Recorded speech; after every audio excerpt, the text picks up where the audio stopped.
Hello, നമ്മളിന്ന് എത്തിയിരിക്കുന്ന കൃഷ്ണപുരം കൊട്ടാരത്തിലാണ് കേട്ടോ. ആലപ്പുഴ ജില്ലയിലെ കായംകുളത്തിനടുത്ത് ഏകദേശം ഒരു 2 കിലോമീറ്റർ മാറിയാണ് ഈ കൊട്ടാരം സ്ഥിതി ചെയ്യുന്നത്. 18-ാം നൂറ്റാണ്ടിൽ തിരുവിതാംകൂറിൻ്റെ ഭരണാധികാരിയായിരുന്ന മാർത്താണ്ഡവർമ്മയാണ് ഇന്ന് കാണുന്ന രീതിയിൽ ഈ കൊട്ടാരം നിർമ്മിച്ചിരിക്കുന്നത്. ഇവിടെ പ്രവേശനത്തിനായിട്ട് ചെറിയ ഫീസുണ്ട്. അതുപോലെ ക്യാമറ, ഫോട്ടോ അതിനൊക്കെ ചെറിയ നിരക്ക് ഇവിടെ ഈടാക്കുന്നുണ്ട് കേട്ടോ. അതുപോലെ ഇതിനകത്തേക്ക് പ്രവേശിക്കുമ്പോഴേക്കും ഒരു ചെറിയ ഉദ്യാനമാണ്. ആ ഉദ്യാനത്തിലൂടെ കടന്നാണ് നമ്മൾ മെയിൻ കൊട്ടാരത്തിനകത്തേക്ക് പ്രവേശിക്കുന്നത്. വളരെ മനോഹരമായിട്ട് സംരക്ഷിക്കുന്ന ഒരു ഉദ്യാനമാണ് ഇവിടെ. അപ്പോൾ ഈ സേവ് ദ ഡേറ്റിനൊക്കെ വേണ്ടിയിട്ട് ഒത്തിരി ആൾക്കാർ ഇവിടെ വന്ന് വീഡിയോസൊക്കെ ചെയ്യുന്നുണ്ട്. ഞങ്ങൾ വന്നപ്പോൾ തന്നെ ഏകദേശം ഒരു 8 ഗ്രൂപ്പുകളുടെ വീഡിയോ ഇവിടെ ചെയ്യുന്നത് കാണാൻ പറ്റിയായിരുന്നു. ഇത് തപാൽ വകുപ്പിൻ്റെ ഒരു പഴയകാല രൂപമാണ് കേട്ടോ. അഞ്ചൽ എന്നാണ് അറിയപ്പെടുന്നത്. ഇപ്പോൾ ഈ കൊട്ടാരം പുരാവസ്തു വകുപ്പിൻ്റെ സംരക്ഷണയിലാണുള്ളത്. അതുപോലെ ഒരുപാട് വിലമതിക്കാനാവാത്ത പുരാവസ്തുക്കളുടെ ഒരു അപൂർവ ശേഖരം തന്നെ ഇവിടെ വളരെ മനോഹരമായിട്ട് ഒരുക്കിയിട്ടുണ്ട്. താഴത്തെ മുറികളിൽ ഇന്ത്യയുടെയും കേരളത്തിൻ്റെയും പല ഭാഗത്തു നിന്നുള്ള പുരാവസ്തുക്കളും, അതുപോലെ മുകളിലാണെങ്കിൽ വിപുലമായിട്ടുള്ള നാണയ ശേഖരങ്ങളും പുരാതന ചിത്രങ്ങളും ഒക്കെ പ്രദർശിപ്പിച്ചിട്ടുണ്ട്. ഇതാണ് കൊട്ടാരത്തിൻ്റെ മുൻവശം. നമ്മളകത്തേക്ക് കയറാൻ പോവാണ്. തനതായ കേരളീയ ശൈലിയിലാണ് ഈ കൊട്ടാരം നിർമ്മിച്ചിരിക്കുന്നത്. അതുപോലെ ഗേബിൾഡ് റൂഫും ഡോർമർ വിൻഡോസും ഒക്കെയാണ് ഇവിടെ പ്രൊവൈഡ് ചെയ്തിരിക്കുന്നത്. മനോഹരമായിട്ടുള്ള പുരാവസ്തു ശേഖരങ്ങളാണ് കേട്ടോ നമ്മളിവിടെ കാണുന്നത്. അതുപോലെ ഈ എല്ലാത്തിലും ഇതെന്താണ് എന്നുള്ളതും അതുപോലെ വ്യക്തമായിട്ട് ഇവിടെ അവർ എഴുതി വെച്ചിട്ടുണ്ട്. അപ്പം നമുക്ക് കാണുന്നവർക്ക് പെട്ടെന്ന് മനസ്സിലായി എന്താണെന്നുള്ളതൊക്കെ വ്യക്തമായിട്ട് തന്നെ ഇവിടെ നമുക്ക് അവർ പറഞ്ഞു തരുന്നുണ്ട്.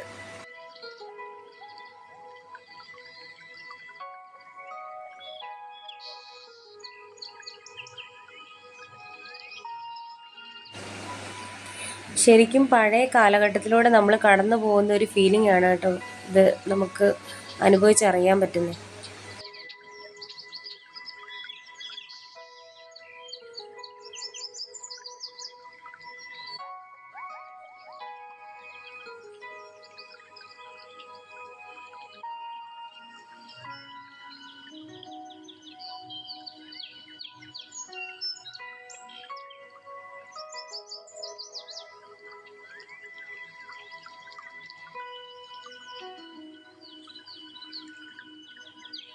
പണ്ട് കാലത്തെ ഈ അളവ് പാത്രങ്ങളും തൂക്കക്കട്ടികളും ഒക്കെയാണ് കേട്ടോ ഇത് കാണുന്നത്. ഭയങ്കര ഒരു അത്ഭുതമാണ്. കാരണം ഇന്നത്തെ കാലത്തുള്ളവർക്ക് ഒന്നും ചിന്തിക്കാൻ പറ്റില്ല ഈ രീതിയിലുള്ള അന്ന് ഉപയോഗിച്ചിരുന്നു എന്നുള്ളത്.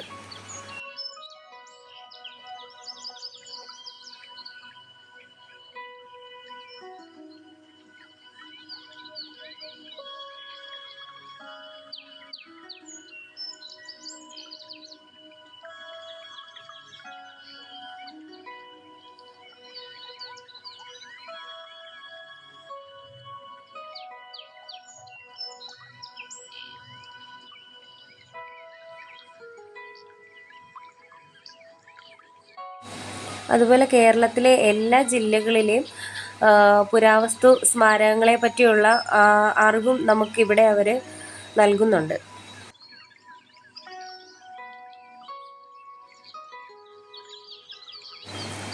കേരളത്തിലെ പല പ്രാചീന സ്മാരകങ്ങളുടെയും മാതൃകകളും ഇവിടെ മനോഹരമായിട്ട് തന്നെ തയ്യാറാക്കി വെച്ചിട്ടുള്ളത് നമുക്ക് കാണാൻ പറ്റും.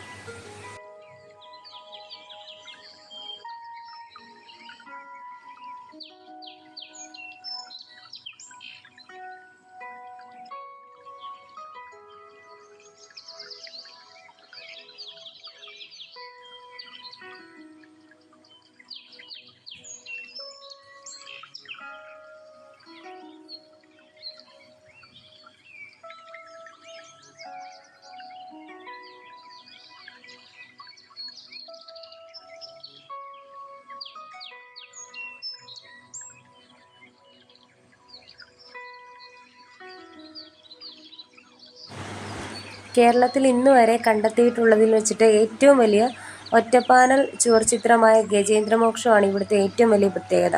പക്ഷെ നമുക്കത് വീഡിയോയിൽ പകർത്താൻ പറ്റില്ല, അതുകൊണ്ട് നമ്മളത് ഉൾപ്പെടുത്തിയിട്ടില്ല. മുകളിലേക്കുള്ള പടവുകളാണ് കേട്ടോ.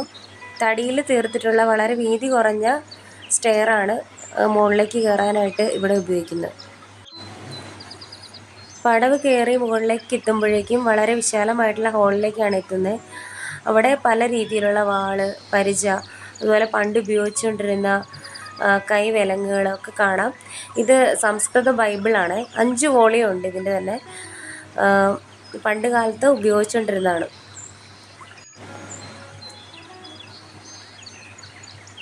ഇതെല്ലാം പല പീരങ്കി ഉണ്ടകളാണ് കേട്ടോ. നമുക്ക് തന്നെ അത്ഭുതം തോന്നുന്ന പല കാര്യങ്ങളും ഇവിടെ കാണാൻ പറ്റുന്നുണ്ട്.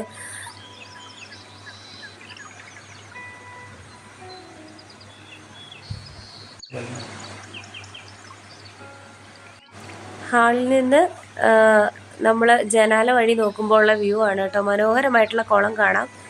ഈ കുളത്തിലേക്ക് ഇറങ്ങുന്നത് തന്നെ കൊട്ടാരത്തിനകത്തു നിന്നാണ്.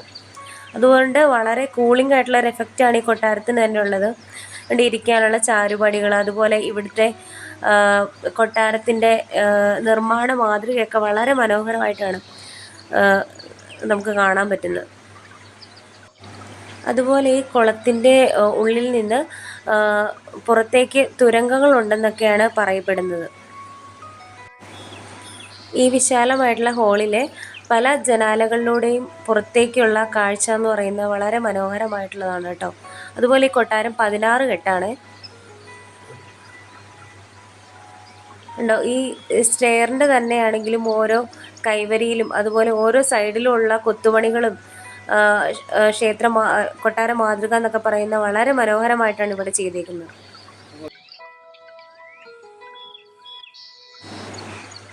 അതുപോലെ കൊട്ടാരത്തിൻ്റെ മുകളിലത്തെ നിലയിലും സേവ് ദ ഡേറ്റിൻ്റെ ഒക്കെ ചിത്രീകരണങ്ങൾ നടക്കുന്നുണ്ട് കേട്ടോ. കൊട്ടാരത്തിൻ്റെ ഉള്ളിലൂടെ സഞ്ചരിക്കാനായിട്ട് ഒരുപാട് ഇടനാഴികളും ഉണ്ട്.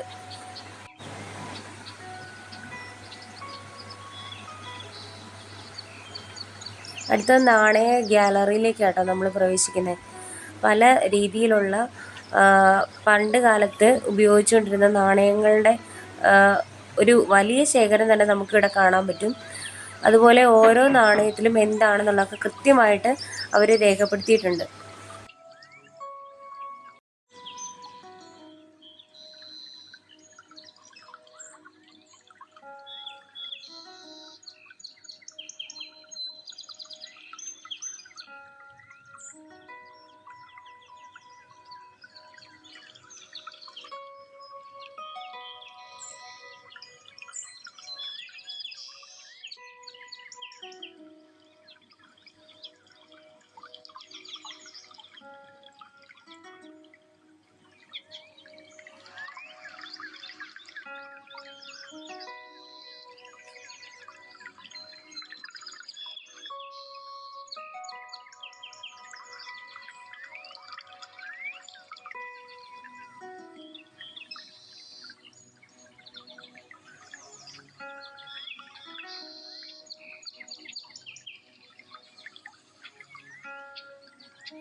പണ്ട് കാലത്ത് ഉപയോഗിച്ചുകൊണ്ടിരുന്ന തൂക്ക ഉപകരണങ്ങൾ നമുക്ക് കാണാൻ പറ്റും കേട്ടോ. അതിനകത്തും ഇതുപോലെ എന്താണെന്നുള്ളതൊക്കെ വ്യക്തമായിട്ട് തന്നെ അവർ രേഖപ്പെടുത്തി വെച്ചിട്ടുണ്ട്.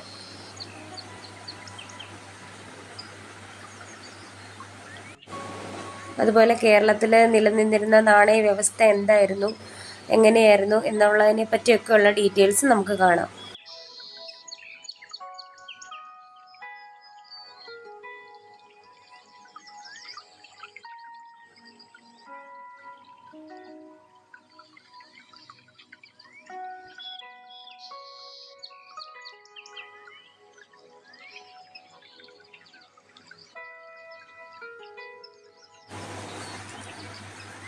ഇവിടെ വരുമ്പോൾ ഭയങ്കര ഒരു പോസിറ്റീവ് എനർജി ആട്ടോ കിട്ടുന്നത്. എന്താ പറയുന്നത്, ചരിത്രം ഉറങ്ങുന്ന മണ്ണിലൂടെ സഞ്ചരിക്കുക എന്ന് പറയുമ്പോൾ കിട്ടുന്നൊരു സുഖം അത് നമുക്ക് പറഞ്ഞറിയിക്കാൻ പറ്റില്ല.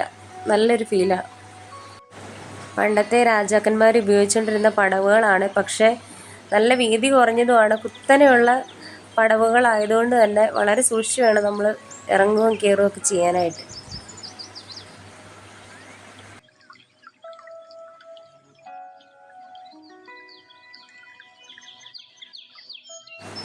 താഴത്തെ നിലയിലുള്ള കാഴ്ചകളൊന്നും തീർന്നിട്ടില്ല കേട്ടോ. നാഗരാജാവ്, നാഗയക്ഷി, സർപ്പഫണം, അങ്ങനെ ഒരുപാട് കാര്യങ്ങൾ താഴത്തെ നിലയിൽ വീണ്ടും അറേഞ്ച് ചെയ്തിട്ടുണ്ട്.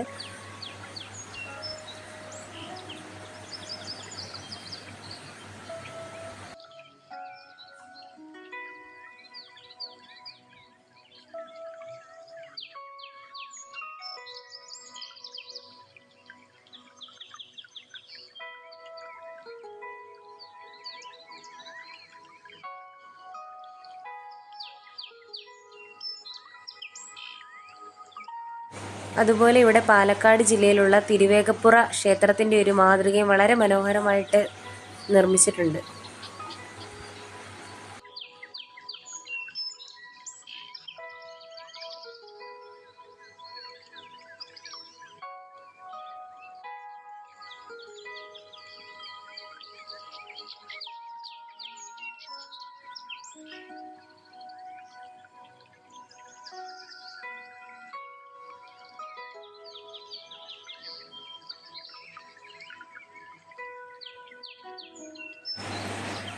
താഴത്തെ നിലയിൽ നിന്നുള്ള കുളത്തിൻ്റെ ഒരു കാഴ്ചയാണ് കേട്ടോ ഇത്.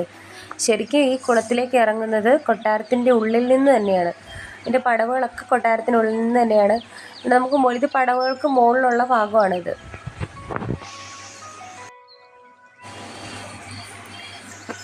കൊട്ടാരത്തിൻ്റെ പുറത്തുനിന്നുള്ള കുളത്തിൻ്റെ വ്യൂ ആണിത്. വളരെ മനോഹരമായിട്ടുള്ള കുളമാണ്, അതുപോലെ തന്നെ വളരെ വലിയ കുളമാണ്. ഇപ്പോൾ ഈ സൈഡിൽ കാണിച്ചിരിക്കുന്നതാണ് അങ്ങോട്ടുള്ള പടവുകൾ. അതിൻ്റെ മുകളിൽ ഈ ഓട് മേഞ്ഞിരിക്കുന്ന ആയതുകൊണ്ട് നമുക്ക് അത് പടവുകളാണെന്ന് പുറത്തുനിന്ന് നോക്കുമ്പോൾ മനസ്സിലാവില്ല. കൊട്ടാരത്തിൻ്റെ പുറത്തുള്ള ഉദ്യാനത്തിൽ ഒരു ഊഞ്ഞാലും അറേഞ്ച് ചെയ്തിട്ടുണ്ട് കേട്ടോ. അതുപോലെ ഒരുപാട് ഇരിപ്പിടങ്ങളും ഇവിടെയുണ്ട്. പിന്നെ ഈ മരങ്ങളും ഒക്കെ ഉള്ളതുകൊണ്ടാണോ എന്തോ നല്ല പുറത്തും അതുപോലെ തന്നെ നല്ല കൂളിംഗ് ആണ് ഇവിടെ ഉള്ളത്. കൊട്ടാരത്തിന് ചുറ്റും കല്ല് പാകിയ നടപ്പാതയാണുള്ളത്. അപ്പോൾ എന്തായാലും ഞങ്ങളുടെ ഇന്നത്തെ വീഡിയോ ഇഷ്ടപ്പെട്ടു എന്ന് വിചാരിക്കുന്നു. എല്ലാവർക്കും താങ്ക് യു.